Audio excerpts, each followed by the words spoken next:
Buenas tardes a todos y todas. Esperamos muy sinceramente que todos se encuentren muy bien en estos tiempos de pandemia. En esta oportunidad quisiéramos saludar a los organizadores del evento y a todos los ponentes. También saludamos a los asistentes que nos brindan su atención. Aprovechemos para agradecer por la oportunidad de presentar nuestra investigación en este foro y deseamos que este sea un tiempo de interlocución intelectual muy interesante para todos. Me llamo Lucas Viana, soy estudiante de la Maestría en Derechos Humanos de la Universidad Regional del Noroeste del Río Grande del Sur y mi investigación se centra en la intersección entre bioética aplicada, teología y filosofía del derecho. Buenas tardes a todos y todas. La verdad que para nosotros es un gran gusto tener parte en este evento y poder participar de este foro. Yo me llamo Mateo Thiago Carvalho Mendonça.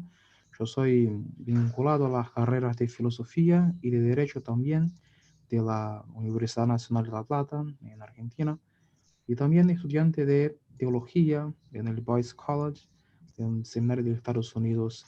Y en este momento quisiera hacer algunos comentarios iniciales con respecto a nuestra presentación. Nuestra propuesta básicamente se basa en una investigación que hemos realizado con respecto al diálogo entre la tradición cristiana reformada específicamente y la filosofía cristiana medieval y moderna también, para proponer algunas respuestas teóricamente viables o más o menos viables para problemáticas posmodernas o hipermodernas, como quieran, como el vínculo entre las manifestaciones religiosas del ser humano y las capacidades racionales del individuo humano también. El trabajo se centra básicamente en la tensión histórica visualizada entre el pensamiento racional y el sentimiento pístico, un dilema cuyos contornos se pueden trazar a lo largo de la historia de la humanidad, pero que encuentran su reabastecimiento filosófico especialmente en el Renacimiento.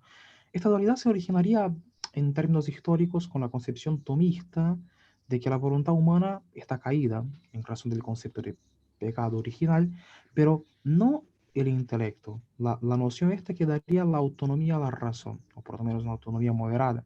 Es cierto que la concepción tomista de naturaleza y gracia no implicaba una discontinuidad completa de los dos principios, ya que Tomás de Aquino mantuvo un concepto de unidad que las correlacionó, como correctamente fue percibido por muchos neoclásicos o neotomistas, como se llamaría en la modernidad, a ejemplo de Robert P. George, John Finnes, el mismo Eliezer McIntyre, Philippa Foot, Elizabeth Scombe, Michael Sandel, Charles Taylor y otros más. Sin embargo, es cierto que la autonomía de la razón en relación a la fe permite el razonamiento opuesto y a la autonomía de la fe en relación a la razón. Por lo tanto, la fe es considerada tanto en la cultura popular como por muchos teólogos um, como opuesta a, o al menos independiente de la razón. En este sentido, se dice que la fe es un salto al vacío y que la verdadera fe no existe de razones o no puede razonar. Este tema predomina especialmente en los movimientos carismáticos pentecostales, más allá del siglo XX, y neopentecostales específicamente desde los años 90. Pero se plantea una cuestión urgente para los estudiosos del cristianismo. ¿Es este punto de vista presentado por las escrituras judío-cristianas y respaldado por el cristianismo histórico? En este contexto, lo que podríamos decir es que nuestra ponencia tiene como objeto principal abordar el problema de la tensión entre fe y razón, al presentar una crítica a la división dualista entre ambas que se opera desde el Renacimiento. Quizás se podría decir que el mensaje principal de esta ponencia es presentar una síntesis de las contribuciones de la tradición reformada a la solución a la supuesta tensión existente entre fe y razón. De una manera específica, la tesis que se pretende defender es la de que la supuesta dualidad entre fe y razón, en el marco de la perspectiva cristiana ortodoxa, puede ser entendida como filosóficamente inconsistente y teológicamente infundada. Para sostener esta tesis, quisiéramos emprender un recorrido teórico que será dividido en tres partes, básicamente. El recorrido arranca de la tradición bíblica primitiva y se mueve hacia algunas aplicaciones de la filosofía cristiana moderna y algunos problemas teóricos que involucran la dinámica entre fe y racionalidad. En el primer momento de la presentación hablaremos un poquito acerca de cómo la dinámica de racionalidad es presentada en la teología cristiana, con una énfasis en argumentos obtenidos de textos bíblicos. Luego pasaremos a explicar un poco con respecto a la filosofía cristiana moderna y al final volveremos a enfocar el tema de la racionalidad bajo la perspectiva de la filosofía presuposicionalista, perdón, de Cornelius Van Til, John Frame y algunos otros autores que han discutido la racionalidad de la fe en los últimos 50 años. Perfecto, gracias. Ahora bien, para empezar el recorrido de pensar la cuestión de fe y racionalidad, es importante señalar que la propia mitología fundadora hebrea describe las tradiciones orales que resultaron en el Génesis al respecto de la cosmogonía que le relata la creación del mundo, de la elección del pueblo de Israel y de su largo recorrido histórico, encontramos con una requisición hecha a los hebreos, que deberían tener su fe en el Dios de Israel, no separada de cualquier razón o motivo racional, sino frente a las pasadas muestras de fidelidad de Dios a su pueblo, manteniéndolos en su largo viaje en dirección a su tierra prometida. Esto se debe a la propia visión cíclica del tiempo que mantiene la cultura judía. El éxodo se repite y con cada repetición la gente puede contemplar nuevamente la fidelidad observable y mensurable de Dios. Y por esta razón, los judíos están llamados a creer en el Dios que ayudó a sus padres y se considera no solo idolatría, sino una locura rechazar a este Dios. Tantas fragmentaciones del sujeto, de hecho, en la mente, el alma, la razón, el corazón, el espíritu, solo se operan después. El concepto hebreo de humano es de un ser unitario, a partir del cual operan sus voluntades, pensamientos, deseos, razonamientos y acciones. Por eso el mandamiento que enseña: amarás pues al Señor tu Dios con todo tu corazón, con toda tu alma, y con todas tus fuerzas. No lo hace enumerando segmentos antropológicos, sino que diferentes formas de manifestación de ese ser que es ontológicamente indivisible, el ser humano. Este ser humano, creado a la imagen divina, conoce el mundo y se relaciona con él, como conoce a Dios y también se relaciona con él. El humano bíblico está llamado a meditar en la ley del Señor, pero no de manera estancada.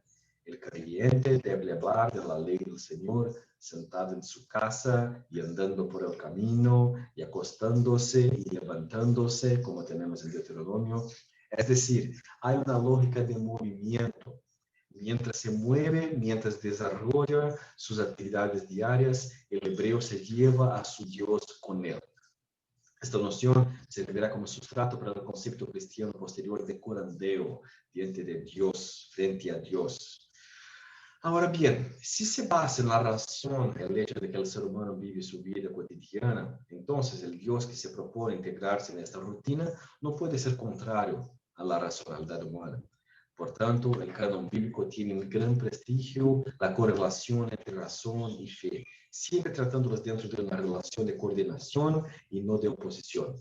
Así es que la Escritura dice que el universo revela la gloria de Dios, un día hablando al otro día las enseñanzas divinas, como tenemos en el Salmo 39, que la creación es digna de ser estudiada por quienes la aman, y no se puede ignorar la existencia de todo un libro bíblico para registrar las conclusiones a las que llegó un hombre bajo el sol, con su mente finita, sea en la literatura histórica de Crónicas y Reyes, o en la literatura escatológica del protoapocalipsis de Daniel, la escritura demuestra que se valora la sabiduría de otros pueblos, incluso cuando no están guiados por la adoración al Dios hebreo. Y los artesanos de las naciones paganas contribuyen con sus habilidades artesanales a la construcción del templo divino, tanto lo temporal como lo perfecto. En el Nuevo Testamento, no se abandona esta perspectiva de valorar la razón. Cristo mismo se presenta como el Logos, la razón ordenadora del cosmos entero. Los evangelios tampoco exigen una creencia ciega en la existencia histórica de Jesucristo, sino que presentan pruebas y testigos para este fin. Se sabe que el apóstol Pablo, principalmente, pero no solo, en su clásico enfrentamiento en el Areópago de Atenas, hizo un amplio uso de citas de la filosofía griega para presentar la razonabilidad de su creencia. Y por fin los creyentes están llamados a presentar las razones de su fe, como dice el apóstol Pedro en su primera epístola. Por lo tanto, existe evidencia sólida de que las escrituras judeo-cristianas presentan una visión favorable de la relación entre la razón y la fe.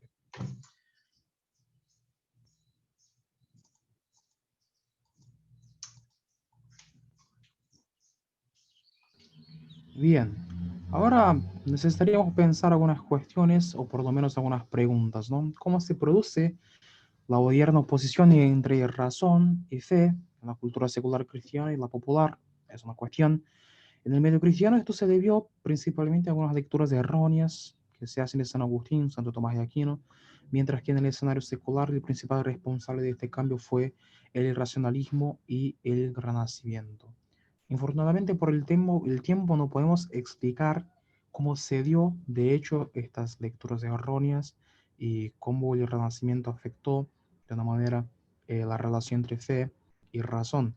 Pero algunas aplicaciones de la filosofía moderna cristiana me gustaría hacer en este momento y explicar básicamente tres conceptos, o por lo menos tres puntos de esta mi parte de la presentación. El primer concepto, perdón, que deberíamos entender sería la cuestión entre revelación natural y revelación especial. El concepto de revelación ya es muy conocido en la filosofía y en la teología como la idea de que una divinidad se presenta a su creación, su identidad divina, ¿no? Y puede ser a través de muchas formas. En el caso de la teología cristiana, lo que sí tenemos es el concepto de una revelación especial, que sería básicamente la personaje de Jesucristo en una figura trinitaria que es presentar a la humanidad en una obra de salvación, en una obra de relación con el ser humano, y toda esta historia, todo este recorrido, esta larga trama es presentada dentro del canon bíblico, que es dar a conocer a los hombres de una manera literal, ¿no? A través de un registro histórico escrito de las escrituras, como se conoce en la tradición cristiana. Pero el concepto que quizás sea más importante sea la cuestión de la revelación general. ¿Y qué sería la revelación general? Sería la misma manifestación de este Dios, pero no de una manera especial capaz de llevar al hombre hacia la salvación, sino que de comprobar su existencia y su dominio del cosmos y de su condición de creador del hombre mismo y ordenador de sus estructuras cognoscentes. Así que lo más importante de este concepto de revelación general es entender que lo primero, que existe un Dios, por lo menos dentro de la concepción cristiana, que existe un Dios que posibilita al ser humano su fenómeno racional, su fenómeno de entender las cuestiones a partir de un orden creacional. Y un poco antes, mi compañero y yo habíamos afirmado que esta dualidad, esta supuesta dualidad que se ha creado entre la fe y la racionalidad, fue resultado de una lectura equivocada que se hizo de San Agustín y de Santo Tomás de Aquino. Lo más importante para entendernos en estos dos puntos de qué lectura equivocada fue esa, fue que Aquino sí hace una lectura distinta entre el lugar de la fe y el lugar de la razón, pero va a entender que la razón es auxiliada o es ayudada por la fe. O sea, la razón sí puede cumplir su finalidad si es alumbrada por la fe en una naturaleza trascendente. Y cómo esto puede ser interesante para empezar a pensar algunas cuestiones. Me gustaría hacer por lo menos dos aplicaciones de este concepto en términos de filosofía cristiana moderna.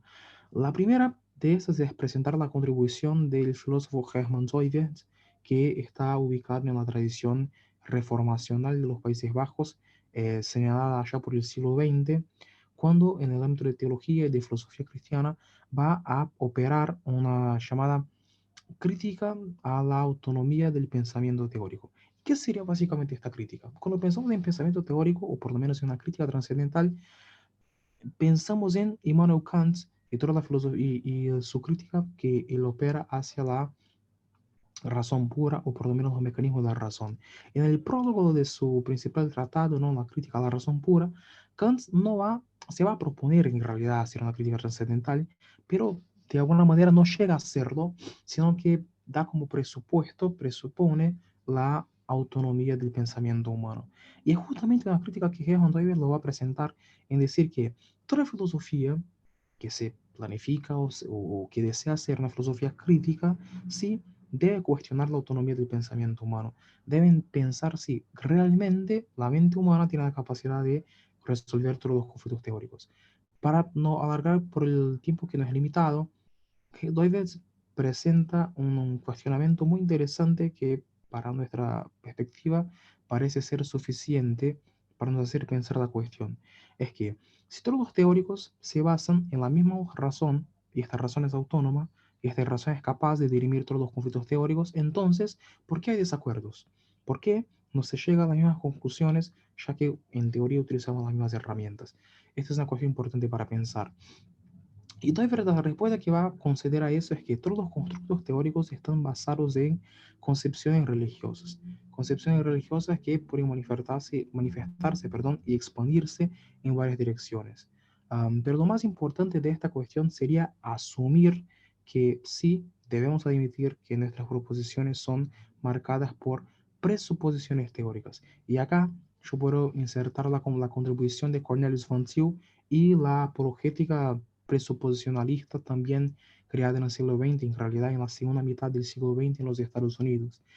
La apologética presuposicionalista de Cornelius von Thiel, que después va a generar otros seguidores, como por ejemplo John Frame y otros más, es interesante porque dice que todas las construcciones del pensamiento teórico deben presuponer, o sea, deben asumir, deben admitir que sí existen condiciones básicas y necesarias de premisas que ya están preestablecidas en los razonamientos humanos.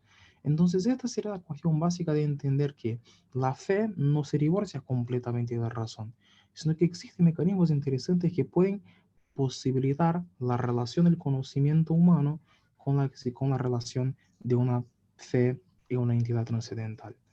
Básicamente serían los conceptos más importantes para entender la cuestión. Ahora, en este último momento, yo devuelvo la palabra a mi amigo Lucas para que pueda ofrecer algunas aplicaciones prácticas a último término. Muchas gracias. Perfecto, gracias hermano. Aún situado en el campo del presuposicionalismo, la filosofía presuposicionalista, yo quiero hablar de forma muy rápida como John Frame, que es un seguidor de Van Til, que sistematiza y amplía las teorías presuposicionalistas a través principalmente de su obra La doctrina del conocimiento de Dios, en la que propone emprender una verdadera epistemología cristiana. Y John Frame se destaca por la relación de cosignificación que establece entre la ley divina y la creación. La ley es necesaria para comprender el mundo y el mundo es necesario para comprender la ley. El mismo Dios es quien creó ambos y estableció el propósito de revelarse a través de dos libros separados pero coordenados. Por tanto, ni la ley de Dios es irracional, ni la razón humana es profana. Há um argumento de que a defesa da fé terminaria em um razonamento circular. Frame não defende a linearidade apologética, sino a circularidade última de todo razonamento humano. Todo pensamento, incluído o científico, depende de expuestos não verificáveis que ordenam e estruturam toda a produção epistêmica que se deriva de ellos. En el campo científico, por ejemplo, se dan por sentadas la estabilidad de las leyes físicas, la fiabilidad de nuestro aparato cognitivo primario, y aunque dudar de tales suposiciones puede parecer exagerado, el hecho es que tales supuestos no se pueden probar con las reglas establecidas por el método científico. Dicho de otro modo, y como ya lo perciben autores ajenos al campo religioso, el método científico no puede probarse a sí mismo. La consecuencia de esta falta de percepción de los propios supuestos, con la adopción de su punto de partida como absoluto, ha conducido a la fragmentación moral y racional de la sociedad contemporánea, tal como la percibe Aldair McIntyre, por ejemplo, y otros autores citados por mi compañero en su presentación. Vários discursos inconmensurados entre si passam a disputar espaços de plausibilidade pública sem estabelecer um diálogo real. Así, para Dufresne, lo importante no es intentar abandonar todos sus supuestos, lo que sería imposible, sino ser consciente de su existencia y, sobre todo, elegir los supuestos más razonables. Es claro, solo al ser conscientes de los supuestos que subyacen a su razonamiento, las diferentes ideologías pueden mantener un diálogo sólido. Y por esto, al develar los supuestos últimos del pensamiento humano y de identificar la supuesta naturalidad del pensamiento de la Ilustración, la filosofía reformacional abre el camino para un diálogo fructífero entre las concepciones religiosas y otras cosmovisiones.